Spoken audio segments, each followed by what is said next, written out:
So in the previous class, we were discussing about drugs that are used in constipation, right? There's a small part left, that is how do you use them? Okay. Now, first of all, before giving any laxative altogether, you have to remember that the patient should be advised they should be taking fiber-rich diet. They should have some sort of physical activity, daily activity. They should be taking adequate amount of fluid, water. These are generally the best measures to prevent constipation. Despite this, if it is not working, that is when you go for drugs. Okay, these are all non-pharmacological ways wherein you can manage constipation. Agar ye pure kaam nahi kare, then you can go for drugs. Okay, as I told you yesterday, first explore the non-pharmacological treatment until and unless there's an emergency condition or there is a condition where you have to use drugs, even if it is not an emergency. Only then drugs should be used. Otherwise, non-pharmacological ways are better. Okay.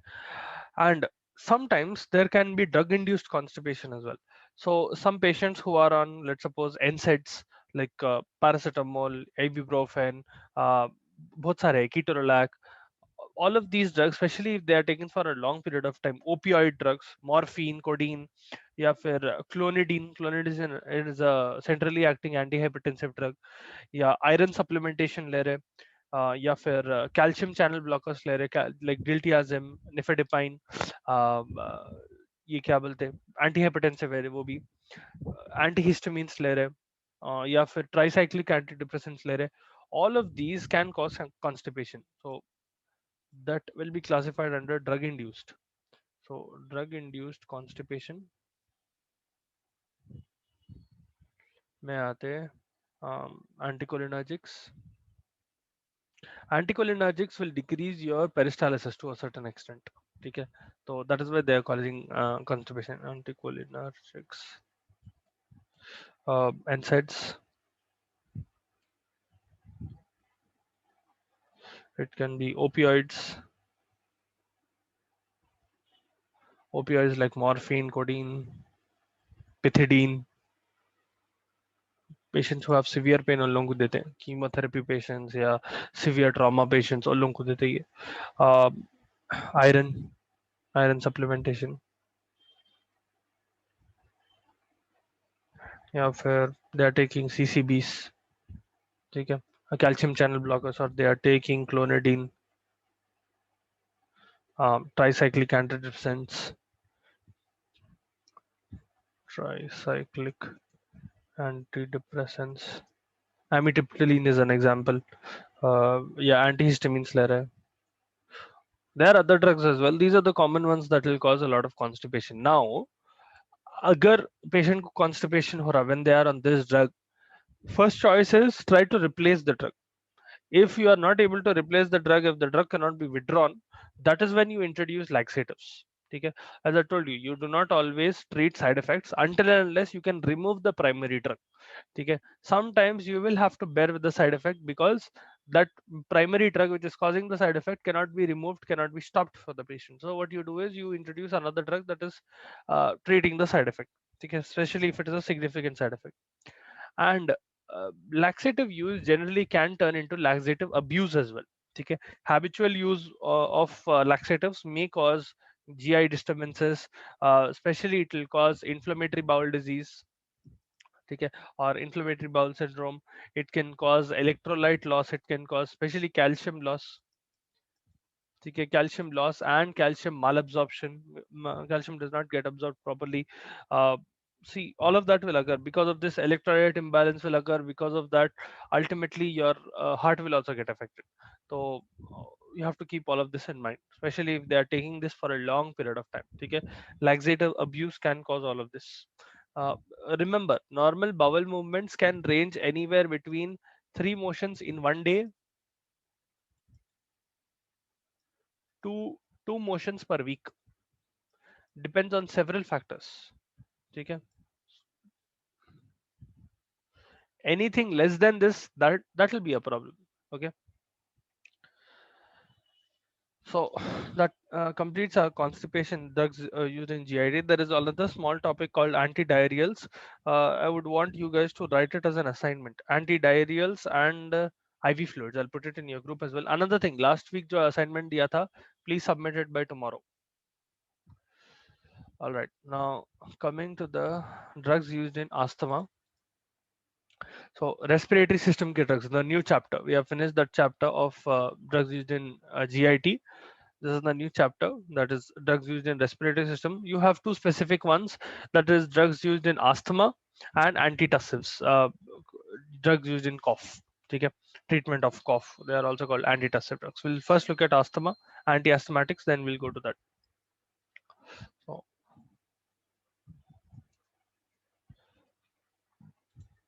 now, if you remember, we had talked about asthma already. We discussed what is asthma. The primary pathology is inflammation. Okay? Severe inflammation, activation of inflammatory mediators causes a lot of mucus to build up in the bronchi, and ultimately it will not let passage of air occur. Because of that, a lot of antigen antibody interaction will occur on the surface of mast cells. They will release a lot of inflammatory mediators. Full on inflammatory reaction will occur, because of which passage of air will not be possible. Okay?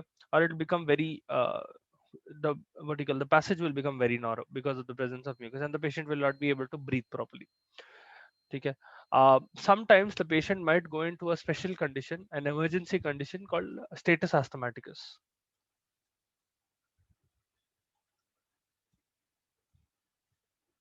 Status asthmaticus is essentially an asthma attack.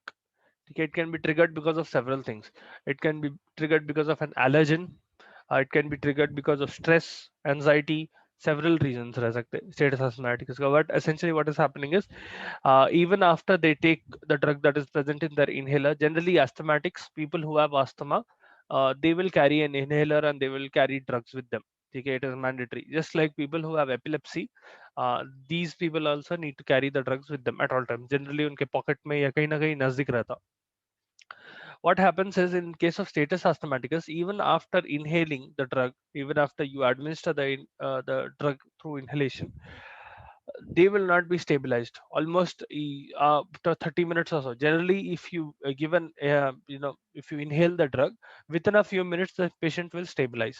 But let us suppose, in case the patient is having status asthmaticus, that patient will not stabilize even after 20 minutes, 30 minutes of taking the drug. So you need to rush them to the hospital immediately, because those drugs are not working. So they are not enough. Okay? There's a severe inflammatory reaction occurring, and those drugs are simply not able to curb that inflammation. Now, mainly treatment of asthma can only be done through two ways. Okay? Two logical ways. Let us suppose this is the bronchi. Okay? And there is a lot of mucus accumulating in this bronchi. Okay? Let us suppose ऐसा mucus भर जा रहा है इसमें. Okay? Which is causing blockage of air. Okay? The passage of air is not occurring.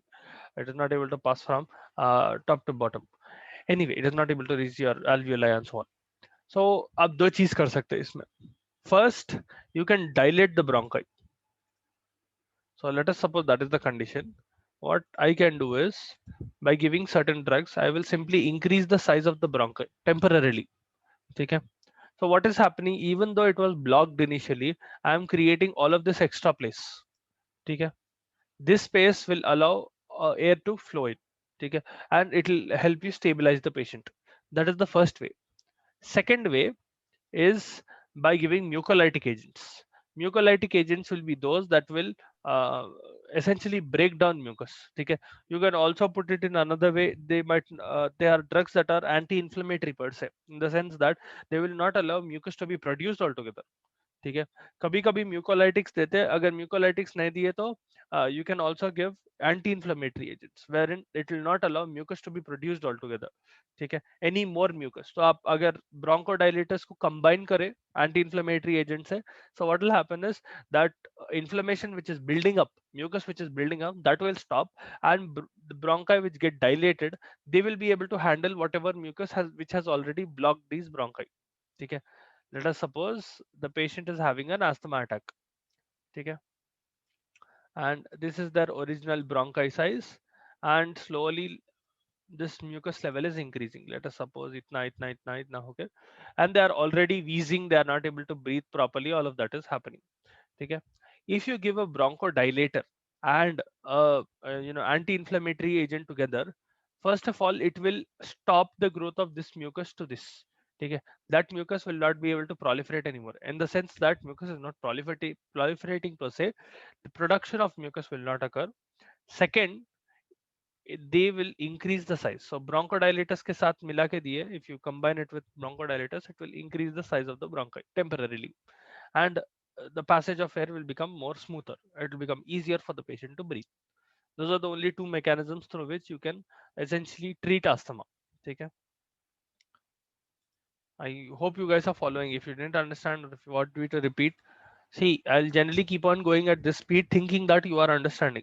If you have doubts, please feel free to ask. You can stop me in the middle as well. Now, Sir, coming mucolytic agents. mucolytic agents, mucus को break कर देते. ठीक है, mucus generally क्या होता, in case with there is an inflammatory reaction, severe inflammatory reaction में बहुत सारा म्यूकस जमने लगता, and as a lot of mucus starts getting accumulated, it will become a thick viscous kind of substance. ठीक है, what mucolytics do is they will break the structure of that mucus, so they will essentially break the chemical bonds in the mucus, because of which it will become watery. So sometimes when you have cold and all, you must have seen acetylcysteine का भी लिए कोई patient को अगर mucolytics, one of the most commonly used mucolytics in hospitals is acetylcysteine. If you ever see a patient on acetylcysteine, you will see that they will initially have a mucus problem, in the sense that they will have a very thick mucus coming out. If you give, now there are several conditions that will cause thick mucus to be produced, not just asthma. uh, यहाँ पर क्या होता, if you give acetylcysteine, it will essentially break down that mucus in such a way that mucus will become very watery. If it becomes watery, you will be able to sneeze it out very easily, and essentially what will happen is it will literally leak out of your nose. You will see several patients who have leaky nose, mucus will literally come out. Okay, clear mucus will be coming out. Sometimes you will also see yellowish mucus coming out like a liquid. Those are mucolytics. They will essentially break mucus. ठीक है, वो भी कर सकते हैं आप, but generally asthma में उतना यूज नहीं करते, एंटी इन्फ्लेमेटरी ज्यादा यूज करते हैं rather than breaking the mucus, because it will take a little bit of time. And especially if you have a patient who is not able to breathe, it is better to give an anti-inflammatory than breaking that mucus as well. You can, but better to give anti-inflammatory. ठीक है.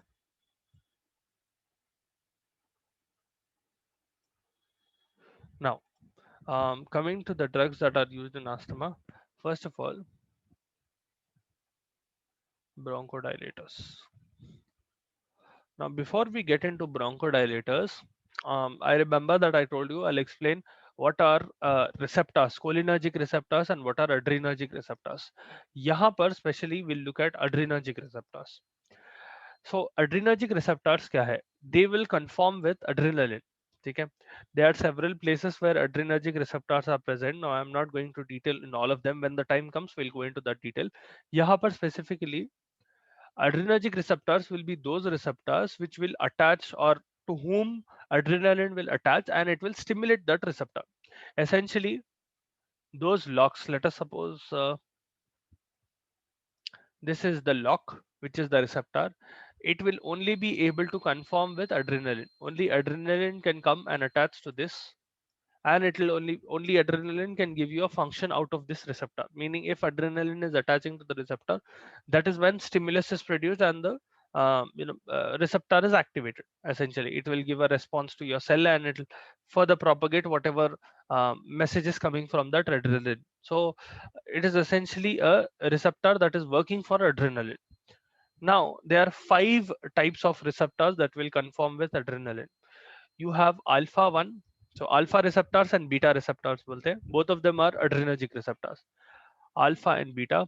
You have 2 type of alpha receptors and 3 type of beta receptors. Now this is the basic level. If you go more further advanced into receptors and all, you will find more subtypes in them. At your level, this is more than enough. Okay? 2 types of alpha receptors and 3 types of beta receptors.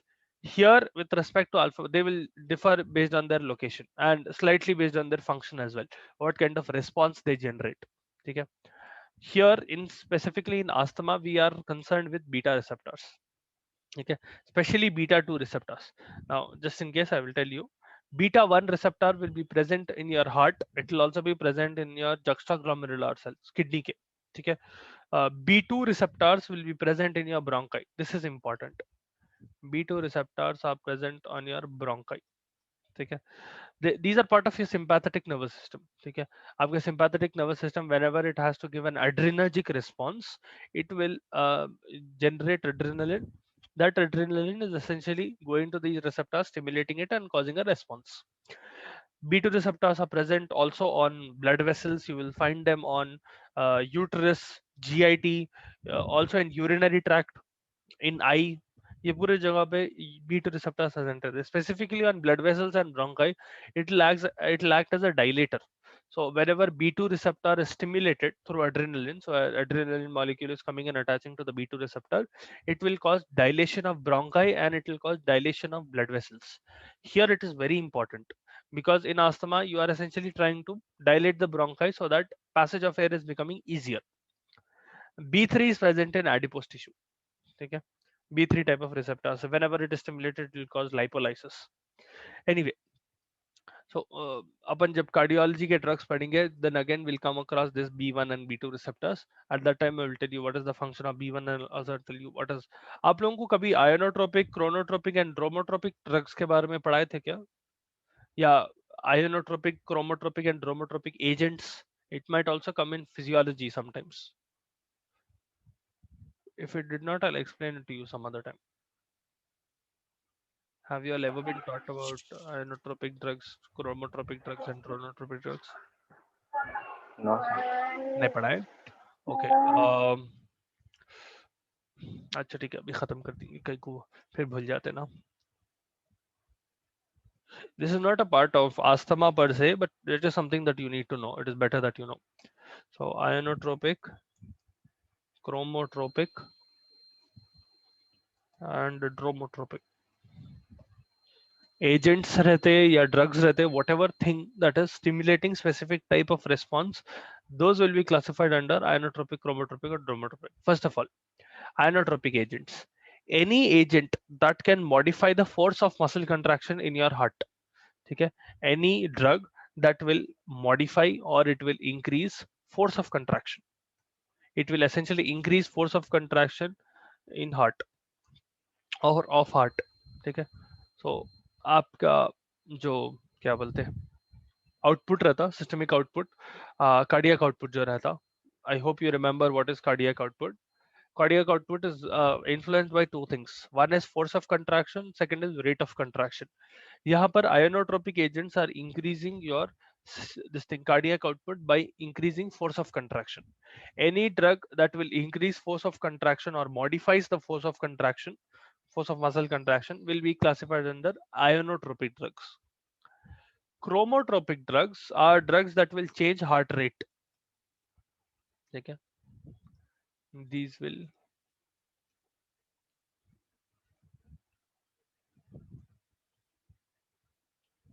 So again, both of these are responsible for increasing cardiac output. They are doing it in different ways. That's it. Okay, they are stimulating different nodes. One will stimulate SA node, the other will stimulate your PV node. Anyway, chromotropic receptors that are present on your heart. Whenever you have a chromotropic agent coming in, it will attach to certain receptors and they will increase the rate of contraction, because of which again your cardiac output will increase. Remember, your cardiac output depends both on force of contraction and rate of contraction. You can increase the amount of blood that is that is coming out of your heart by increasing the number of times it is pumping, and also increasing the force with which it is pumping. Both are very important. Okay? Ionotropic drugs will cause increase in force of contraction. Chromo drugs will cause increase in rate of contraction.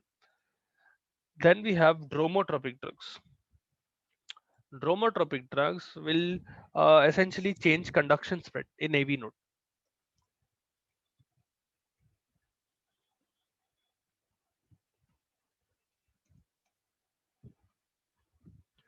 Okay? Sometimes dromotropic drugs can cause heart murmurs. Technically, all of these drugs can cause. अगर आप these drugs are given in excess, or sometimes even in patients who already have fibrillations or arrhythmia kind of problems, ये drugs generally use नहीं करते until and unless they are specifically needed. ठीक है? So those are the three types of agents that are used on heart, specifically with respect to cardiac, chronotropic, ionotropic, and dromotropic drugs. ठीक है। Conduction speed,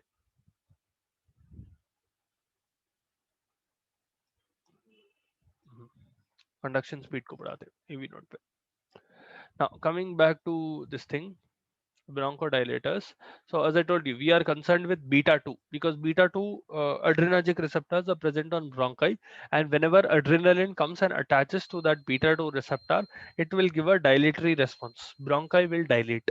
So यहाँ पर bronchodilators में there are three different classes. First one is, see, you can also get Acha, I'll explain when the time comes. First of all, the response will come from sympathomimetic drugs.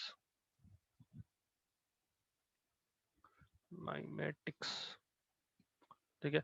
सिंपैथोमाइमेटिक्स में आते हैं साल्ब्यूटामॉल, साल्मेटरॉल, adrenaline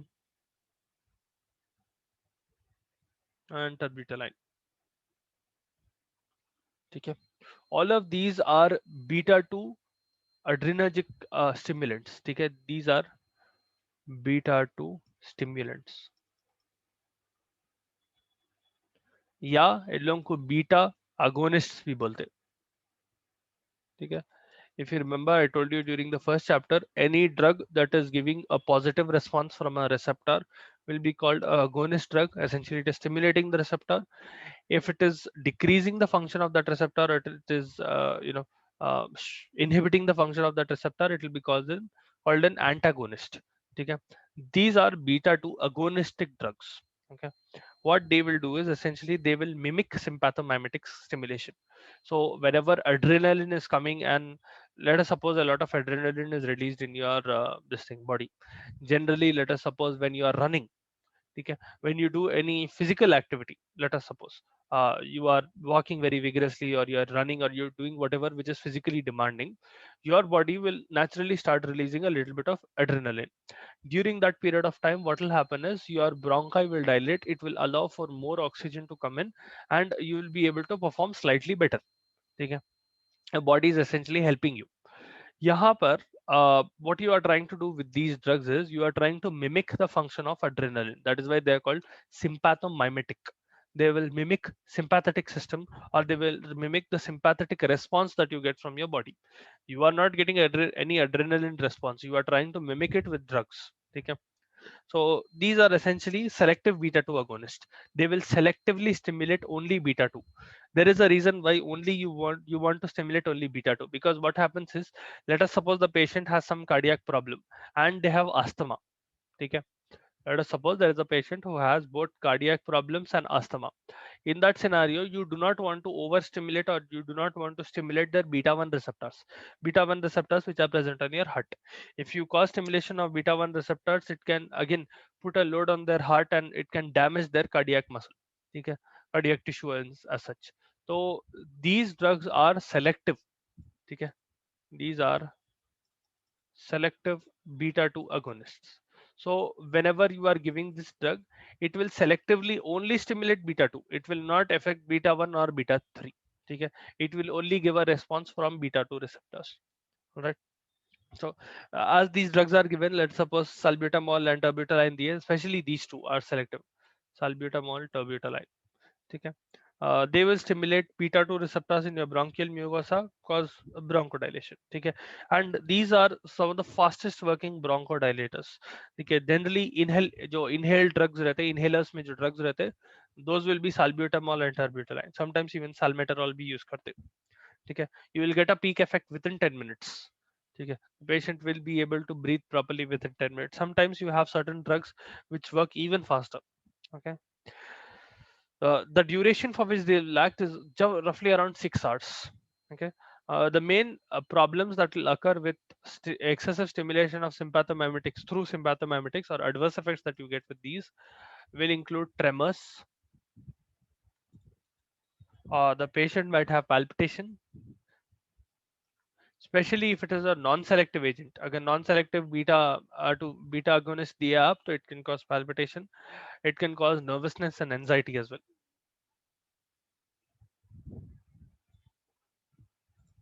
ठीक है. So these are the three specific tremors, muscle tremors बोल रहा हूँ मैं. ठीक है. Now generally oral beta 2 agonists have a higher ADR and only इन लोगों को orally अगर दे रहे तो children में generally नहीं देते. अगर बच्चों में दे रहे तो it will only be used when inhalers are not working and when they are having wheezing. ठीक है. Normally beta 2 agonists which are given orally they will have a lot of ADRs. ठीक है. Severe ADRs, let's suppose. um, and they are not exactly prescribed for children per se until and unless there is special condition wherein the normal other inhalers are not working properly and you have to give oral drug. Okay. And occasionally if they are wheezing, that is when you will give these drugs, oral beta agonists, oral beta 2 agonists. Okay. Then coming to the second type of bronchodilators, we have methylxanthines.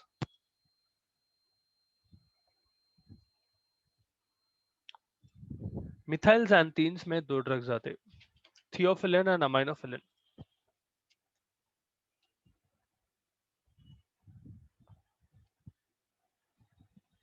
These are also bronchodilatory agents. ठीक है. They will work slightly differently, but they are also bronchodilatory agents. Especially, they are very good in case of chronic asthma. If a patient has chronic asthma, उनके अंदर you will see the patient being given theophylline. This theophylline is quite famous actually. You'll find it in a lot of prescriptions. Even if patients do not have asthma, let us suppose they are not able to breathe properly because of whatever reason, तो उनको भी उनके अंदर भी you will see theophylline. You can also use it in status asthmaticus, not just in chronic asthma. You can use it in status asthmaticus. Status asthmaticus में sympathomimetics उतना अच्छा काम नहीं करता. It will take time. You in status asthmaticus you do not have that kind of time. So you want to what do you call, get the action as soon as possible. So theophylline देते. One important thing about theophylline is that it is a anti-eye drug, narrow therapeutic index drug. ठीक है. If you remember therapeutic index के बारे में अपन first chapter में पढ़े थे. What is therapeutic index और what are narrow therapeutic index drugs? किसी को याद है? narrow to only treat a particular Only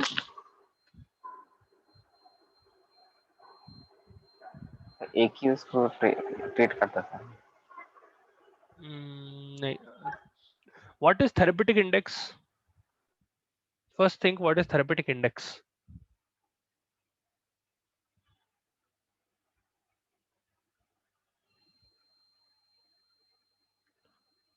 Acha, find out and tell me what are anti-eye drugs tomorrow. First of all, you have to find out what is therapeutic index. ये already आप लोग पढ़ लिए, इसके ऊपर एक exam लिख दिया आप लोग, and you're not able to remember it. Okay, find out what is therapeutic index. I'll ask you tomorrow what is therapeutic index. Then narrow therapeutic index समझ में आ जाता immediately. ठीक है. Main adverse effect with theophylline is that it is a narrow therapeutic index drug, because of which it will cause vomiting, insomnia, tremors, dizziness, palpitation. It can cause hypotension, decrease in blood pressure. Avoid it in children, especially for long-term use. What will happen is if you give theophylline for a long period of time in children, or even if you give it for a shorter period of time, it will cause behavioral changes in children. So do not use it in children altogether. Okay. We'll discuss the other types of this thing, bronchodilators and the rest of the asthmatic drugs tomorrow.